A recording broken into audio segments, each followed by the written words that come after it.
তরবারি আছে 27 ইঞ্চি লম্বা। নবী আমার ডেকে বলে যাও তরবারি নিয়ে আসো। হযরত ওসমান রাদিয়াল্লাহু তাআলা তরবারি নিয়ে আসলেন।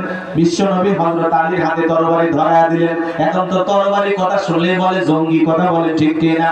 বাংলাদেশে যারা জঙ্গি নাটক করে করত, বাজার গো আমার 24 সালের 5 আগস্টে জালেমদের বিদায় করার পরে এই 10 মাসের মধ্যে বাংলাদেশে কোন জায়গায় কি জঙ্গি ধরা পড়ছে?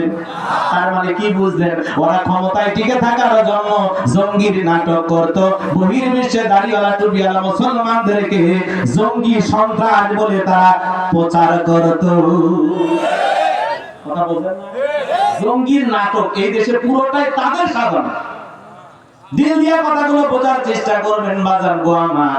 নবী যখন দোয়া করে হযরত আলীর হাতে তরবারি ধরায়া দিলেন। হযরত আলী তরবারি পাওয়া মারছে দৌড়। নবী আমার ডেকে বলে আলী রে এত জোরে কেন দৌড়াও? হযরত আলী ডেকে বলে নবী গো অনেক আগে আপনার মাথা নেওয়ার ঘোষণা করে রওনা করেছে।